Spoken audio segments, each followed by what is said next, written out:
Howdy, how you do, cousins? It's Rusty. It's going to be a little bit of a different video today. The topic is food. What do I mean by that? Well, we're going to talk a little bit about a way of making money, and one way of doing that is to find food products that you can buy and sell. Yes, you can sell food products on eBay and online platforms as well as locally.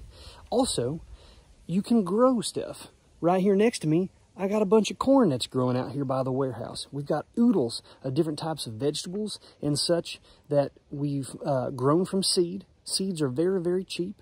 And all it takes is a little bit of love, attention, watering, and you can grow food that you can sell locally. This is one of those ways you can help supplement your reselling business like we do, to sell things locally that you grow. And it's no different than what we do in our reselling business. We find something that's cheap, we turn around, we do something to it, we store it, we research it, we clean it or repair it, and then we sell it for more money. This is a great sustainable thing to do. It's a way to supplement and make some extra money around your house or wherever you're working. And so let me show you a little bit about what we're doing today, and then I'll take you on a quick sourcing to show you exactly what I'm talking about, the types of things that you can buy and sell. It could be spices, it could be candy, it could be potato chips, just about anything. Let's see it.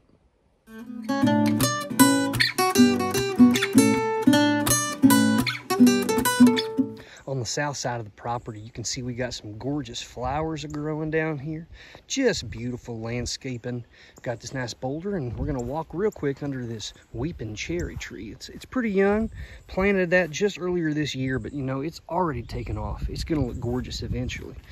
But as we round the corner here, you'll see that we have integrated some vegetables and food as well as various plants and flowers, just to, so you get into the warehouse, you're about to go to work, and this is the first thing you see when you come in and the last thing you see on your way out. And it just really raises the spirits, But right here we got a bunch of corn, and you know what? This is real close to being done. It's supposed to get brown on the top. That's how you harvest it, but then you can pull it out. It looks real nice. We got a bunch of corn here. As we come back over here next to these boulders, you'll see we got some tomatillos growing. Let's see if I can get in here a little bit and kind of show you. Well, there you go. Here's some right here. At the bottom here, whenever they start to crack open a little bit in the bottom, that's how you know when they're ready to be harvested.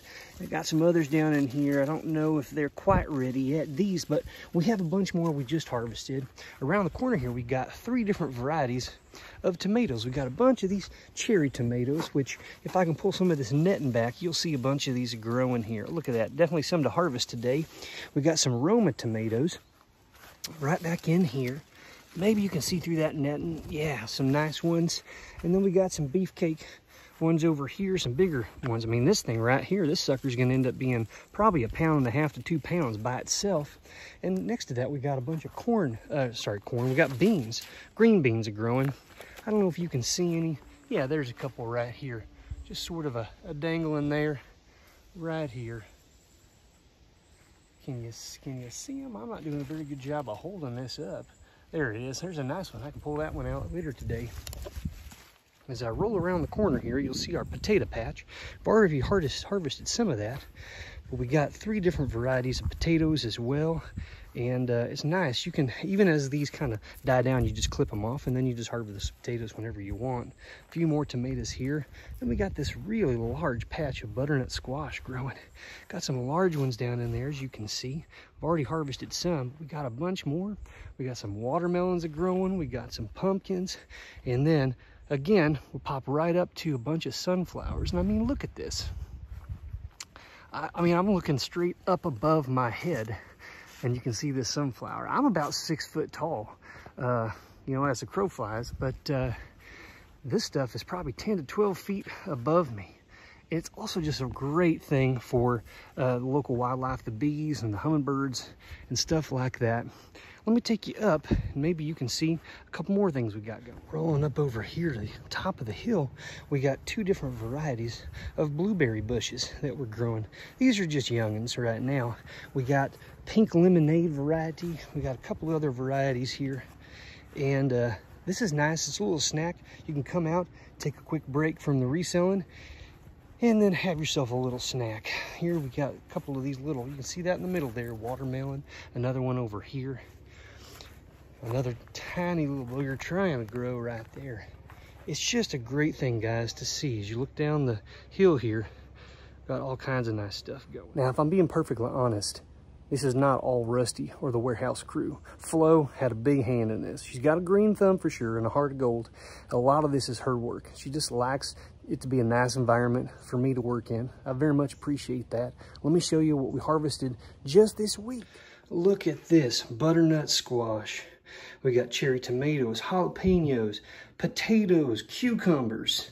We got tomatoes here, the tomatillos, and you can't see, we ate a bunch last night, but a bunch of these green beans, just absolutely fantastic. And this is more than we can eat.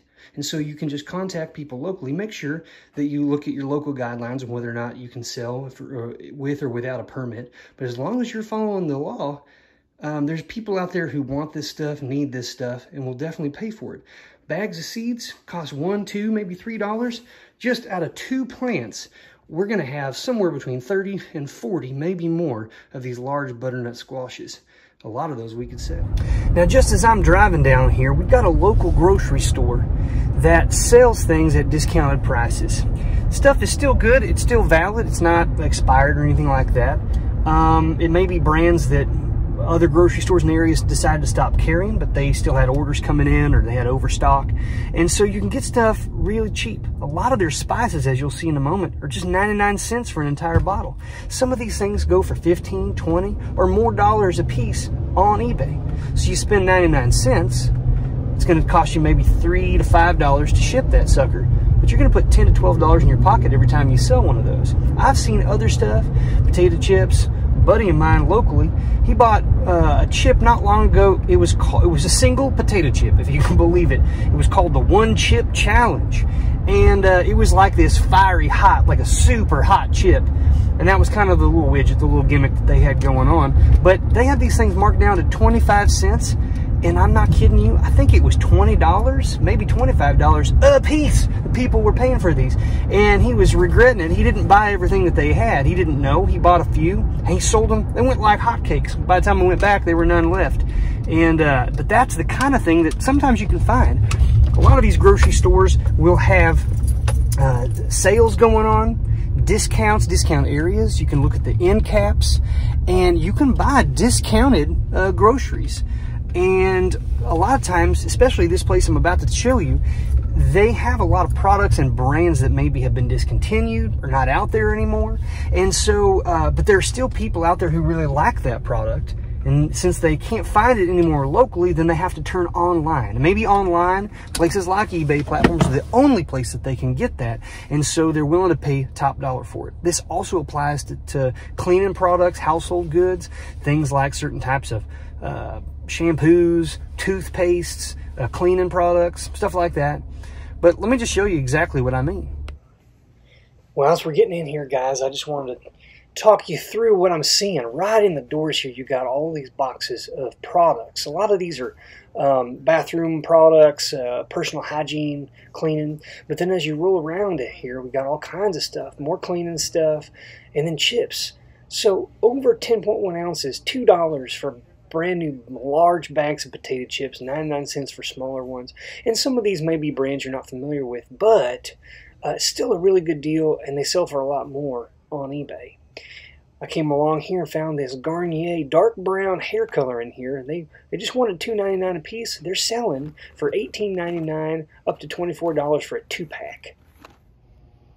Here's the spices, and guys, this is really where I've made good money. It's not necessarily these containers. That's great for, you know, at home.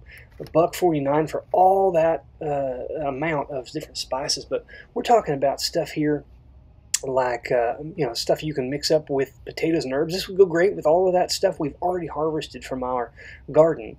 You can save money by buying this kind of stuff cheap if you want. But here's the real stuff. It's these small containers, sealed, 99 cents for any one of these. Some of these guys go for $10, $15, and you really maximize if you put, say, 2 or 3 together in a lot. You can really make some good money. I've done all kinds of ones that were like mixed spices for grilling, burger, steaks, chicken, stuff like that. We got paprika there. all different kinds of nice stuff. I've found that stuff that's kind of quirky or really hot and spicy seems to work the best. Then we got a bunch of these teas, these fruit tea samplers, and they were wanting $1.99 for these, but they go for $8 to $10 on eBay regularly. They've also got medicines.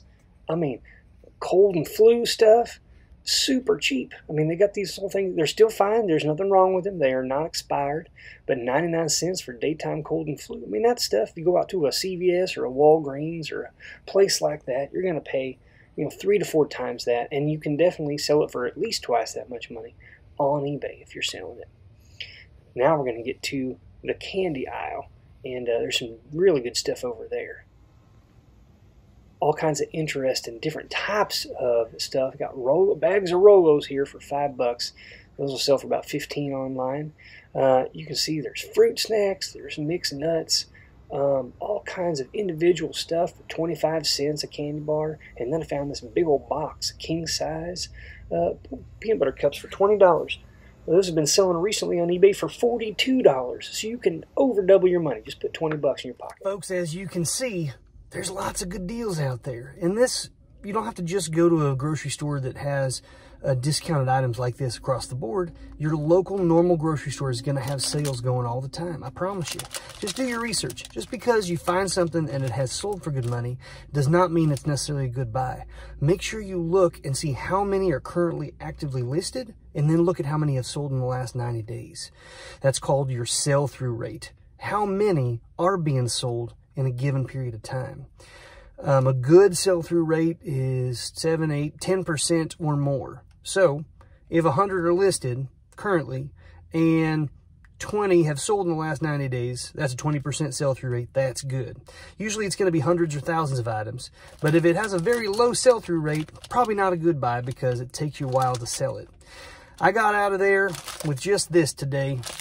Some dark chocolate chipotle almonds. I bought these for Flo just to tell her thanks for all the work you're doing on the grounds and growing all those delicious vegetables for us. Another thing you can do to cut down on your costs is to forage for food yourself. Right around here where I live out in West North Carolina, there's all kinds of goodies, including the thing I'm going to look for today, which is mushrooms. Those being chanterelle mushrooms. They're orange and they're just absolutely delicious. Let's go out and see if we can find some. How to, cousins? It's Rusty. I'm out here in the woods and I'm hunting for bear. Just kidding, I'm not hunting for bear. I'm hunting for mushrooms. Chanterelles. They're orange and they are just delightful when you put them in your mouth. So I'm going to hunt for some of these.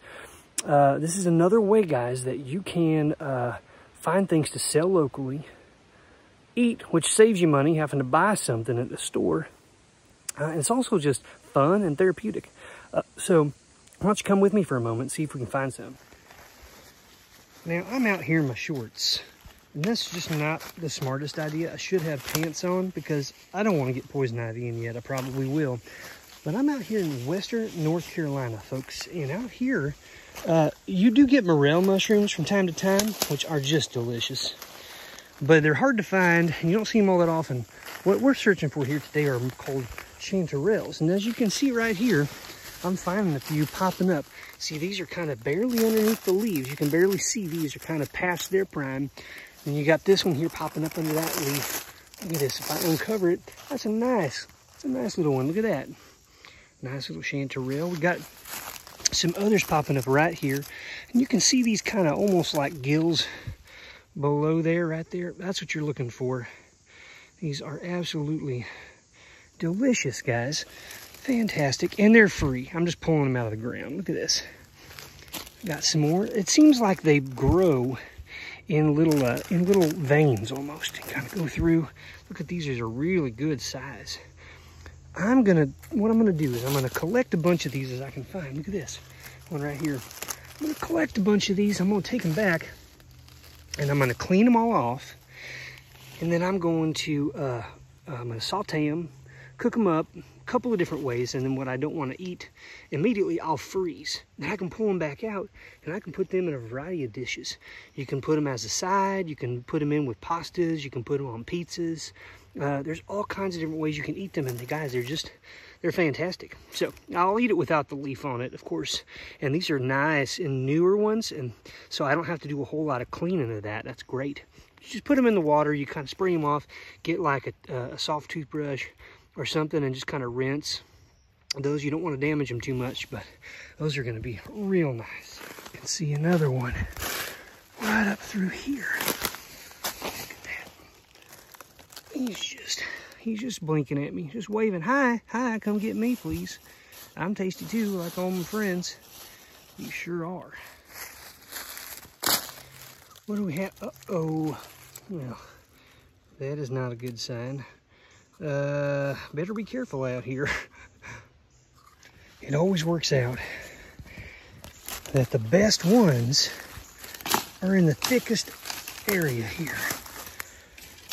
Of course, gonna make me get in areas where I'm gonna get thorns all over myself. Ugh. There we go. Some nice ones there. And then if you look, I can see one right down there. So how are we doing in our basket here? Ooh, look at that.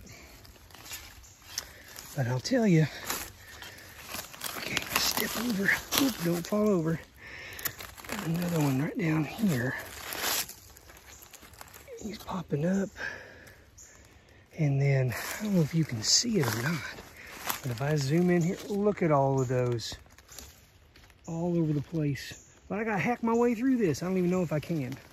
All right, guys, if I don't make it out of this alive and someone finds my phone, hopefully they'll understand why I was working so hard. There's just oodles and gobs of these, but they're in the worst possible place. I'm gonna grab that stinker, this little cousin over there, and maybe this little hoodlum hiding, also this little junior. I'm gonna get these, and we'll see how many scratches or bites from random animals I get on the way.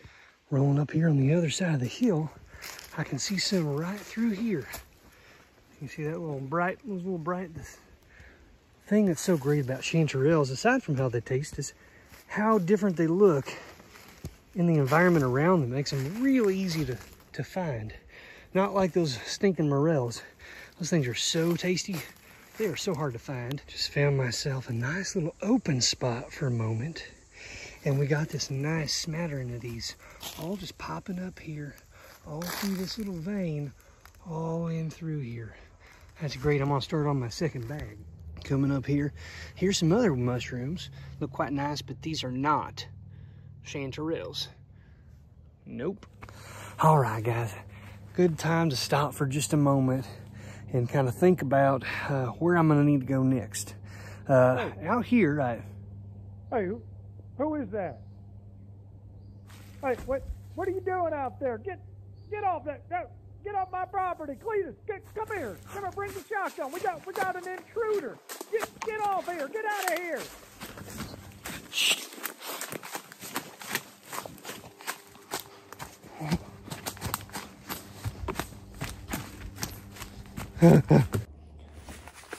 All right. I think we're okay now. In hindsight, I probably should have asked permission to get on this property. So in the future, don't do this if you don't know anything about mushrooms. Bring a field guide with you, preferably somebody who knows about these things, have hunted for them before. And also, if you're going to use someone else's property, remember to ask permission. That's a hot tip from Rusty. Rusty's hot tips. Let's see here, guys, what I ended up with. I got 2 of these bags essentially full of chanterelle mushrooms. Look at that. Look at this, is a very large one right here. Look at that sucker. Oh man, that is going to be so doggone fantastic. Look at that. Here's the other bag. You can see I pulled a bunch out of here. And so what you do, guys, is you take, if you got a sprayer on your sink faucet, you can use that. Just kind of spray, use your fingers and your hands to kind of clear off the debris and the dirt and the leaves or whatnot. You could also use a tiny toothbrush or something. It just depends on how thorough you want to be. But you want to wipe off as much of that dirt and stuff as you possibly can. Then what you can do is lay them out like this, like on a towel or on paper towels or something. I would just let them sit there. You can do it for a few hours, or you can leave it overnight just so some of the air evaporates and or soaks into the cloth. And then it's just a matter of chopping them up and sticking them in. I like to use a saucepan, and you can basically, like a saucepan like this right here, put that, a bigger one, no. Chop them up. You can use butter, you can use oil, whatever you want. But you cook them down until there's no fluid left in the pan, and then they're ready to eat. And whatever you're, you know, if you can, a big batch like this, you can actually save a bunch of them, and you just freeze them.